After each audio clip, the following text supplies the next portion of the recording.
What's up, family? We just got the Mazda B 2000. We're gonna pimp it out. That's the goal. We're gonna pimp it out. My style, my way of pimping it out, bro. 2,000 horsepower and VK56. But yeah, it's a bit rusty. It's definitely being eaten. I think not more than I think, but I know we're gonna have to tube chassis this thing at some point. I'm not looking forward to that part, but I am looking forward to today, which is getting the engine removed and the interior stripped down, as well as getting the beds all situated. So let's get started. Let's get this engine out of here. We're also doing this thing with the bag of tools. So if you got a bag in your crib looking something like that, then just know you should be able to pull a Mazda B 2000 motor. I don't even know what motor's in these things, to be honest. I know nothing about these trucks. I was supposed to buy this D21 right here. Yeah, that didn't work though, so I ended up getting this thing. Does it have a title? No. Does it run? Yeah, you could say so. You could say it does. Not well at all. It's also dumping Venom Symbio out the bottom. I think it might be expected, but let's get this thing out of here. I also really don't know how to do this. This is my first engine swap ever. Alright, so that's the hood off of there. First very bolt that I turn, it already snapped, so that's a great sign. We're off to an amazing start. But no, that was actually really easy. The hood came off super nice.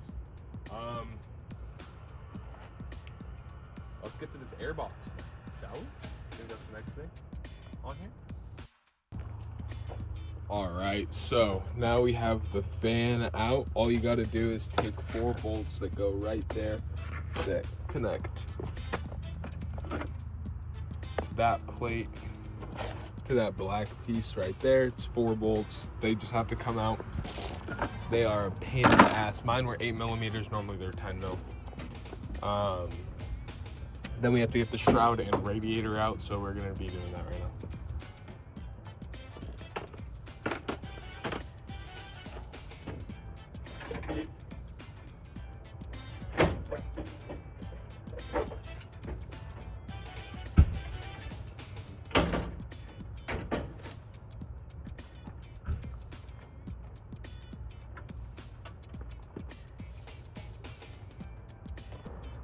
All right, awesome. So we just got the radiator and fan out. Now we need to get the distributor off.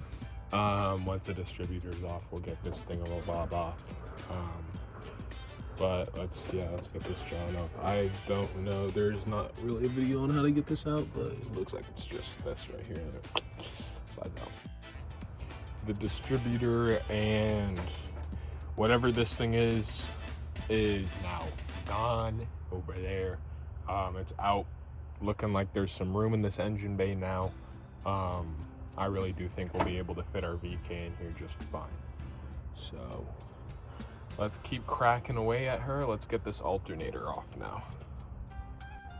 All right, now that our alternator is out, we now have to remove our exhaust. Luckily, this car does not have AC nor power steering already to begin with, so we aren't gonna have to deal with those. But if you would, you'd see a whole lot more belts and pulleys here, more than just that and the alternator. And you'd have 2 systems here, the lower one being your power steering, upper one being your AC. You'd have to remove those before you can do the exhaust. But because we do not have those, we are onto the exhaust. We're gonna get this exhaust off, probably not off and out, but off. So we now have the headers off, which I can get slightly moved out of the way. I'm not too sure if I'm going to be able to pull the motor with them still in place as they are.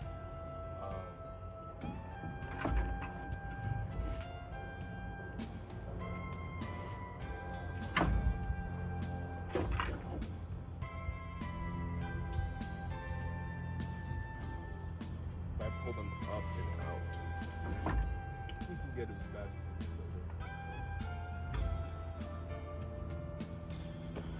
We're gonna get this intake manifold off now.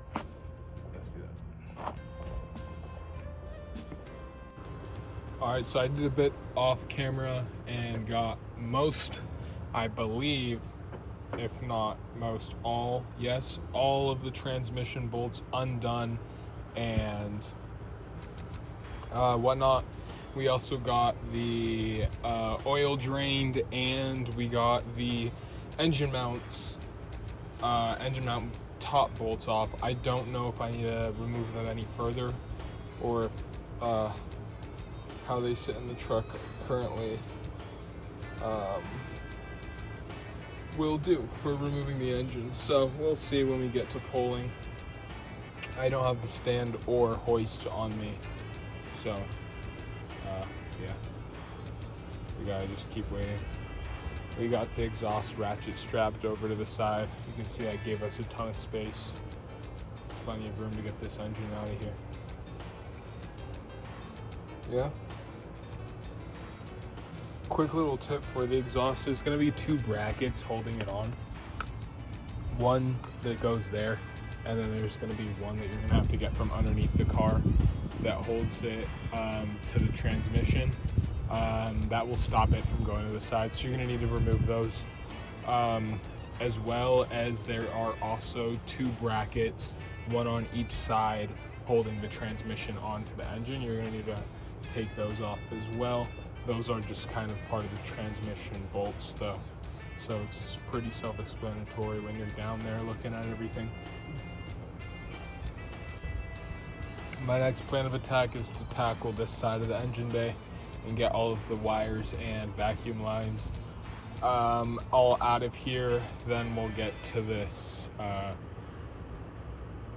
brake booster and steering and whatnot. So as you can see, a lot's been done. Engine is out, it's on the lift, can't fit on the stand, the hardware doesn't go through it. Not a very good stand, but engine is out, and now we are going to get the transmission out. Once the transmission is out, we will get the exhaust out. Once the exhaust is out, we'll get going on this swap. So yeah.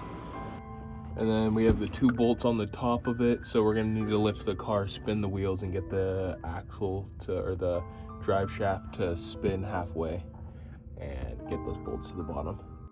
So we've actually got the transmission out. I've been doing a little bit too much off camera, but we forgot to drain the transmission oil when we pulled it, so make sure you do that because it will leak out the back of it. Yeah, it was pretty simple. It was literally 2 bolts, and then I jacked it up and pulled it out with my bare hands, threw it in the back of the truck. So that's the transmission out. I'm done for the day. Probably done for this video. So hope you guys have a good one. We'll keep you updated with the build. Video quality will also get better and better and better and better and better and better and better. I'll be making sure to record as much as I can. I'm new at this, and I don't really like turning on the camera every time I turn a bolt, but I'll make sure to do that from now on.